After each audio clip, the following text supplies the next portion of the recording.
Good afternoon, everyone, on this sunny Tuesday afternoon, and a very warm welcome to some lovely, lovely people from down in beautiful Devon. Welcome to the Zoom session today.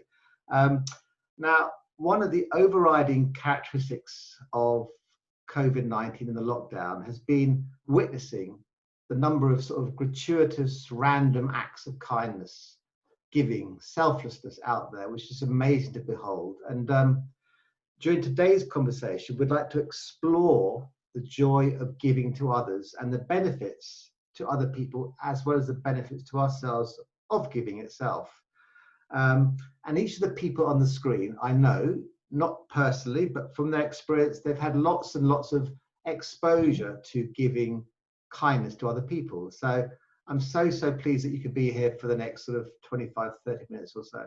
What I'd like to do is maybe just to hand over to Sue to kick things off and just see where things go in terms of the conversation. Okay, so I've got a couple of questions for us here, one of which is just what have we been doing over the last few weeks in relation to our friends in the Memory Cafe, those people who are either living with dementia themselves or their partners who are caring for them. What have we been doing over the last few weeks to give and help? Or indeed in our other volunteering roles, what have we been doing? Just so that we give a flavour to people of the acts of giving that are possible. Goodness. I'm going to we might want to start. We could start with last week, couldn't we, Heather and everybody? We could start with last week. Shall I set that? Yeah.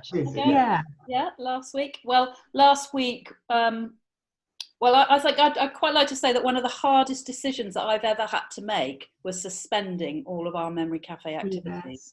And I even get quite emotional now when I think that we all had to sit down and have a meeting the week before lockdown. Before we were actually made to do it, we decided it was a safe thing to do, didn't we? So we then had to tell everybody that we can't meet now.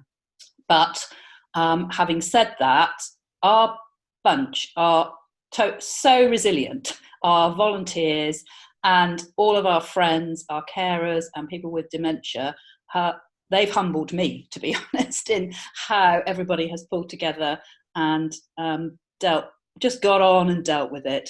So between us, we have contact by phone with everybody at least once a week. And we have our Zoom volunteer afternoon teas hosted by Sue once a week. So we're all keeping connected, which I think is so important. Yeah. And then last week was to be our 10th birthday, and we had a big party planned. And Min and I were kind of feeling a bit sorry for ourselves, and a conversation we were having, so, oh, what a shame, we were going to do this and we were going to do that. But we are can-do people. Well, what can we do instead? So that's how that's why I put it out to everybody, and lots of lovely ideas came back.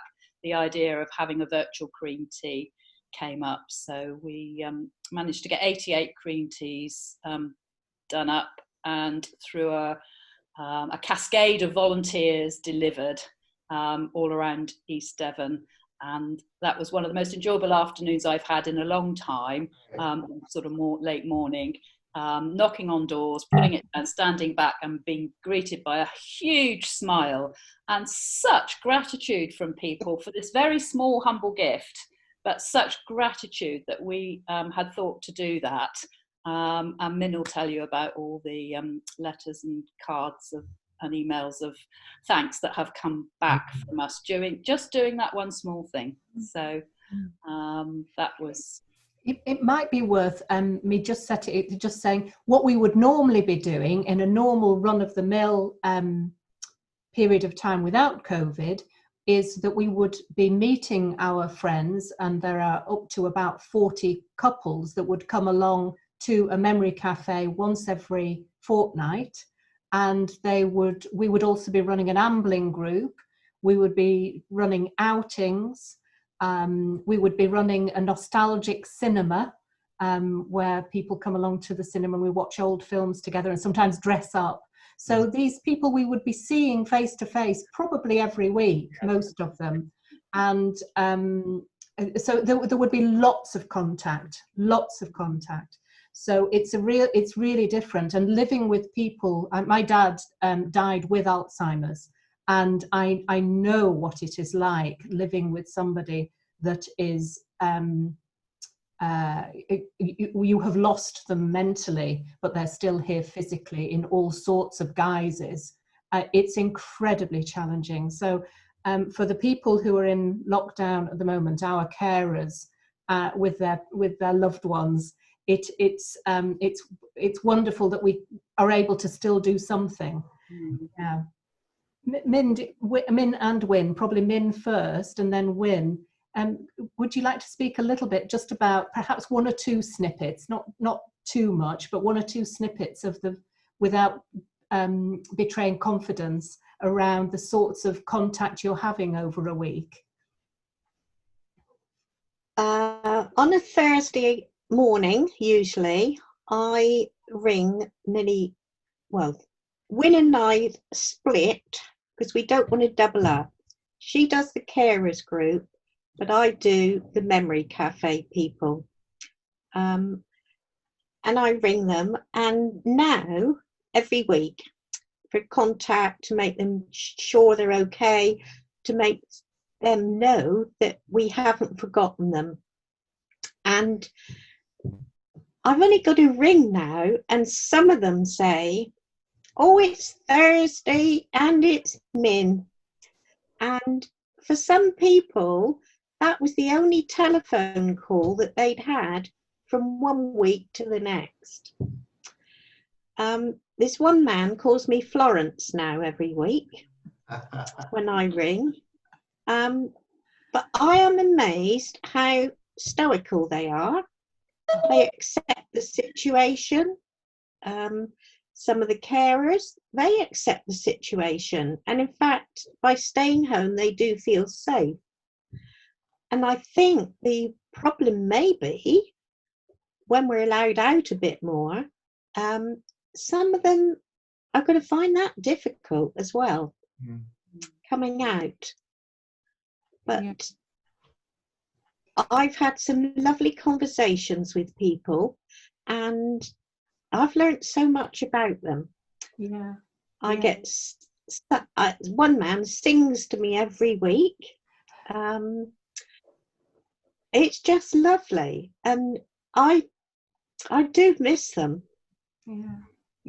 Thank you, Min. Thank you.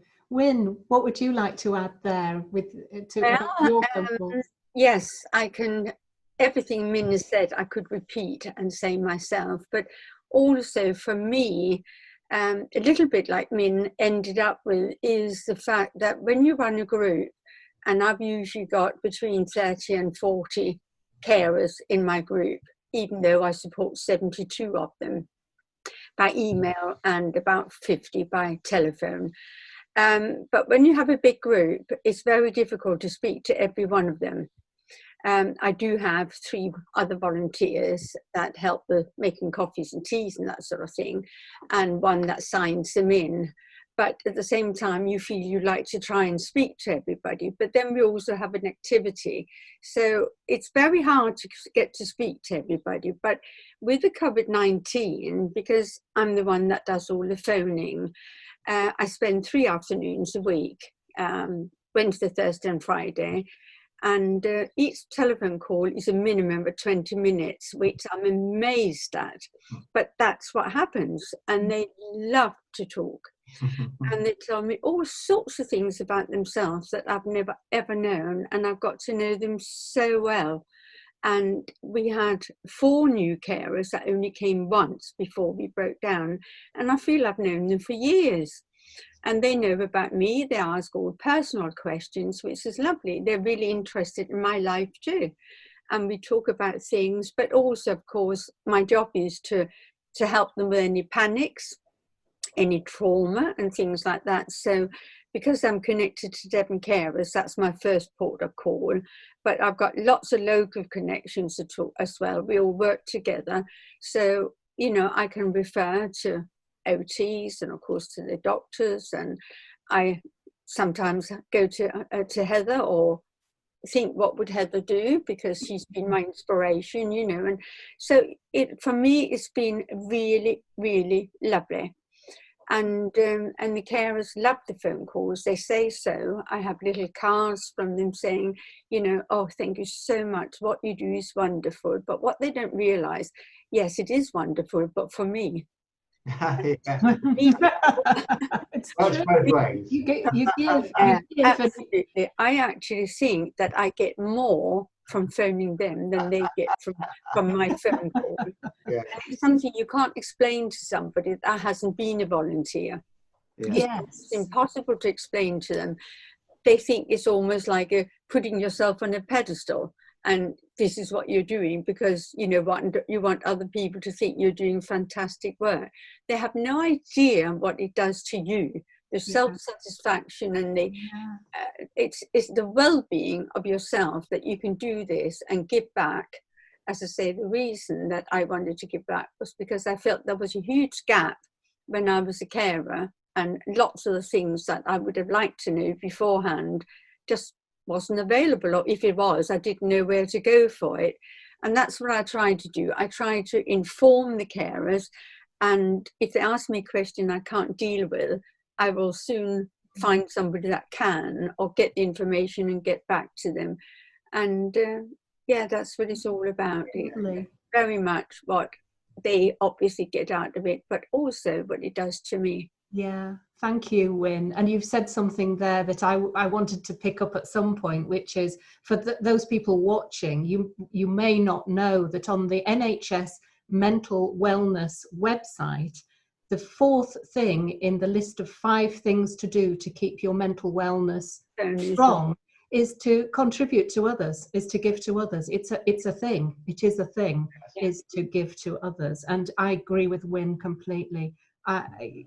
Joining Heather and Min in the Memory Cafe, for me was, this is it's a joy. It's a joy. Yeah. I wanted to come to, I'm keeping it on the topic of what have we been doing, and I wanted to come to Georgette, because I know you've been busy in self-isolating with hubby, but you've been so busy, and I wondered if you wanted to just say a bit about what you've been doing, Georgette. I spent the last 20 years of my nursing working at the local practice, and I've kept in touch with them. And I had a message one day from one of the nurses saying, could you possibly make me 10 headbands, because of the mast, the elastic makes their ears very sore. And I made the 10, and then I made another 10, and then it was, could you possibly make some scrubs? And I've spent we've just finished actually this week, so I've spent all of the lockdown coordinating 18 sewers making scrubs for Honiton surgery, which has been so satisfying, because if it was 10 years ago, I would volunteer to go back to work. And when you are a nurse and you've sat on the sidelines watching them all working so hard, and you feel helpless, you can't do anything. And this was something I could do, and it's one of the best things I've ever done. And people have said, thank you. And I've said, no, don't thank me, because I have got so much more out of doing this than I think they have really. It's got me through a lot of anxiety, COVID-19. Yeah. And I've really loved doing it. Yeah. To be clear, Georgette, you've actually been, you say you've been managing or coordinating 18 different sewers. Yes, because all of the fabric that came to me all had to be washed, it all had to be ironed, it all had to be cut up into enough to make the scrubs with. You had to buy the tape, cotton, just things like cotton, and the patterns, of course, were very difficult to get at one time. So I did actually make 2 sets of scrubs, but that was all I made, apart from the headbands, and then I coordinated everything else. Fantastic. And the other thing about that was, because I'm shielded, I don't see anybody. And they used to come to pick the stuff up and bring it back. And so I would see so many people, and it was just wonderful. Lovely. a slight tangent for those that are intrigued about this sewing thing. It is a big movement. There have been a lot of people sewing across the country. And if you go online, you'll be able to see some of the wacky prints that some of the scrubs have been made up into. I've seen a rather macabre set of scrubs that were made with skulls on them, and this rather haughty anaesthetist wearing these rather. So you can go online and see some of these unusual scrubs. Some of them may be a joke, but most of them are not, I think. Jan, do you have anything to add about the whole, what have we been doing? Well, I would just like to say I thoroughly enjoyed delivering those cream teas around Devon and seeing people and taking photos. And it was just nice to be doing something, because we're giving an awful lot online at the moment, but it's not involving much physical activity, and to actually get out and be outside. So to be active was great, and I loved all that. But shall I say something about Homestart? Do you want? You could say something about what's changed, perhaps. Yeah, well, for me and for us at Homestart, we have a team of about 40 volunteers who visit in the family's home and help the mother or father with childcare and parental duties, and just work with them on their agenda. Now, this has totally had to be turned on its head because they can't visit the home. So all our volunteers have now got smartphones. They're all trained to use either a phone or Zoom or WhatsApp or whatever is appropriate for the family. Interestingly, not everybody wants people to see them on Zoom, and that even though they've got the technology, they don't necessarily want to be like that. So the families have the choice. And the ones that we're supporting by phone, we've now got closer to than when they were actually saying we don't want a visitor in our house. Yeah. So we've learned an awful lot in how we give our giving. It needs to be appropriate to the situation that people are in. Yeah. The loveliest story I heard is one of our volunteers who was using her phone to read bedtime stories to the children, to give the parents a break from that role and just to be a different voice down doing the voices in the bedtime stories. So that's lovely. And we wouldn't normally do that sort of thing. The visits would have been booked for a certain time on a certain day on a certain week. So we've got a lot more flexibility. And the other thing that's really great is we've trained 8 new volunteers in the last 2 weeks to work virtually. And we've trained them, as Mark was saying, as trainers. We've trained them on Zoom they wanted 3 hours, which is a bit of a marathon, I have to say, for the staff. But they've been trained on Zoom within 2 weeks. Previously, that took 6 to 8 weeks to get them trained when they went to groups and a venue. So we've now got people raring to go and really got much more responsive and be able to see more families and give more and support more people. So it's really been great. Yeah, fabulous. Are you looking for volunteers, Jan? Because I've just had this. Have you got someone? No, I've just had this image of you could have a volunteer in Newcastle supporting a family in Devon, couldn't you, via the internet? You absolutely could if that was appropriate. But each Homestart has about 200 branches around. It's a local thing. So we're Exeter, East and Mid Devon. So I don't want to upset Newcastle and go and take over there. Yeah, if you're in Newcastle, Homestart in Newcastle. Yeah. Or Memory Cafe. Yes, that's true. But it's great for our rural communities who, most of them have reasonable Wi-Fi now, so we can actually get in touch with the people on the farms who you can't do normally in bad weather, or you haven't got transport. It's great that we can do it virtually. Yeah. Wonderful, wonderful. I think probably now we'll move towards a bit of a sort of what to do going forwards, a bit of a wrap up, Mark, do you think, in terms of us thinking about the next few weeks and what could be some. So here's the question. Given we might have still some more weeks and months ahead of us, what are some of the tips on giving that are really easy for people, anybody to enact at the moment? Anything that you can think of? Or what are some of the things that we're going to be doing over the next few weeks and months? And I think I'm going to go first here, actually, because I feel the need to say something. Go, Mark. No, because I think it's really important. It's and ironically, it's based on something that Min said. The fact that every Thursday, you know, you go and see someone, and it's kind of felt that that's Florence is coming around on a Thursday, sort of thing. And I think the key thing I'm going to do is not to give up on things now, because in marathon terms, we may well only be halfway through. And I think now is not the time to get bored and just to sort of give up. I think we're to continue. That's my tip. Yeah, so we should do, so my tips, that's my one tip. Heather, what's your one tip? Oh, that is so hard. Just No, one I'm sorry, one tip only.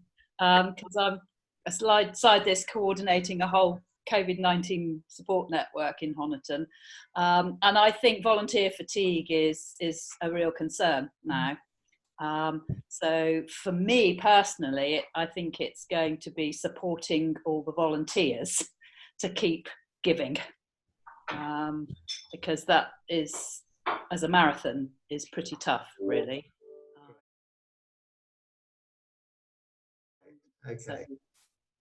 Okay, that's lovely. Heather, let's replicate the beginning. Why don't you point to someone else to kind of to provide their final top tip? Who next? I'll go to Georgette. Oh, my top tip is don't look at the news. Because my volunteering has to be obviously something I can do at home. I can't go out at all. But I do phone up some of my neighbours just to make sure that they're all right, and that's been quite a good thing to do. For me, what am I carrying on from now? This might not be relevant, but I made myself a to-do list before I was asked to sew, and one of those to-do lists is the Memory Cafe scrapbook, which I keep up. And I've been going through the photographs and seeing all the people that are no longer with us and all the wonderful things we've done. So that is what I'm now going to be doing for the next couple of weeks. Thank you, Georgette.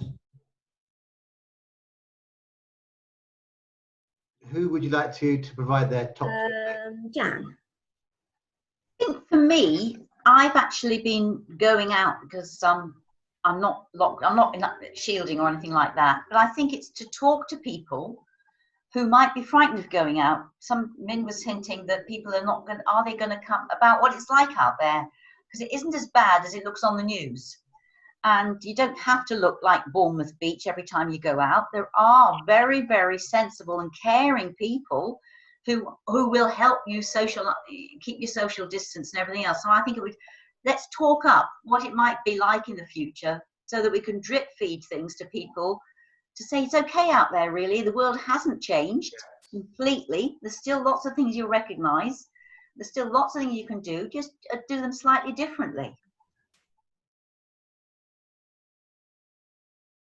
Perfect, that's great, lovely tip. Okay, Jan, pick somebody to go next. Sue. I have made a point of, phoning people that I might have dropped out of touch with, particularly those who live alone. I seem to have quite a lot of friends who live alone, and I think that's something anybody can do. Think about people who are living alone, because I think it is so much more difficult to be doing this lockdown if you're on your own, and I know Wynne has spoken about that before with us. So think of people who are on their own and give them a call or send them a card.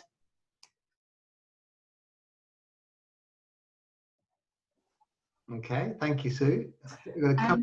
Wynne. Thank you, Sue. For me, I'm going to carry on what I'm doing right to when we can meet again. So keeping in touch, making sure that we keep the group together and we don't lose carers.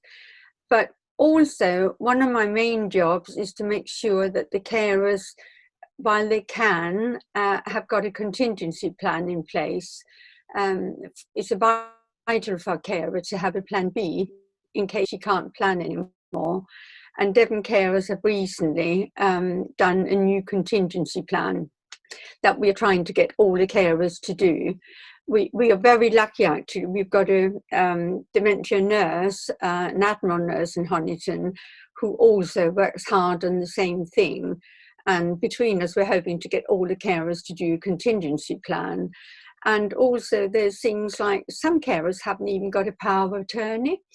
And all these sort of things are things that they can do online without making it too hard. A will, and so in other words, get their housekeeping in order. That's what we're trying to do with the carers. And they haven't necessarily got more time than before because they're carers, and in the nature of what they do, most of the day is taken up, as I very well know. But to try and encourage them to make little notes and think about it, and when they've got an hour by themselves, just to get the paperwork out, they should all have it. They've all been sent, and just to sort of start working on a paragraph at the time. Thank you very much. Thank you, Wynne. And I think, Min, are you going to see us home now with your final top tip then? Heather and I yesterday were talking about little steps that we could start taking maybe now that we're allowed out a little bit more. So I've got a few ideas about that. And I think I might start just knocking on somebody's door. A few people that I think would need it or would like it. And it's all very well on the telephone, but you can't actually see them. You can't see their body language. They can't see a big smile. And I think as well, I always try and end on a good note, the telephone call, by saying, and you get to know people who you can say this to and who you can't. At the end of this, we're going to have a bloody good party. And it's going to be a post-COVID party. And we're going to have a lovely big special cake. And some of them have come up with music that they want played as well. And there's some lovely titles that they've told me that they would like. Are they right for this audience, do you think, those titles? Are they clean titles? And this is public. Careful, Mark. I'm just teasing, don't worry. There's all different ones at the moment. They'll say, don't stand too close to me. Nice one. There's just been so many. But it was lovely as well to see some of the photographs from last week. And I can think of two in particular. A man stood in his porch with a beaming smile, receiving his cream tea. And a lady that lived not too far away from him, the look on her face, it was like a Cheshire cat. Yeah. Ooh, look what's in my bag. Yeah. And she told me in the morning that she had put red trousers on, especially for the day. And I was able to phone people that morning to tell them who would be delivering their cream teas. So, most of them would have recognised them, the people that delivered them. But there was one very kind man that volunteered to help, and they wouldn't have known him anyway. So at least I could give them a name who was going to knock on their door. But basically, if I can call it to a close, is Min, we're going to party like it's 1999. famous old song by Prince. Yeah. what you're saying. No, I think that's great. Lovely, lovely little top tips. And I would like to, as we draw to a close, if I can just say a couple of things. I mean, Sue, thank you very much for bringing this lovely crew together from the Holland Memory Cafe. Thank you. A couple of things to end with is that what is obvious is two things. Is first of all, the obvious joy in your faces from the act of giving. It's not like it's a hardship. It's not like it's painful. It's just enjoyable. And I think that's okay, really. Why not? And I think the other thing to say is obviously one thing that's mentioned in that NHS booklet, Sue, as you mentioned, is the act of giving is good for your own mental health as well. So it's good for you. I mean, that's the incentive to give. It's good for you. So listen, on that note, thank you very much for your time. Lots of lovely top tips that will go out to the wide world. Please, everyone out there, do continue to keep safe, keep sane, but do as this lovely lot are doing, keep smiling. Thank you very much, everyone. And it's Mark. Okay, yes. Mark. Yes. It's free and it doesn't cost anything. That's a good little PS. That's a little PS there.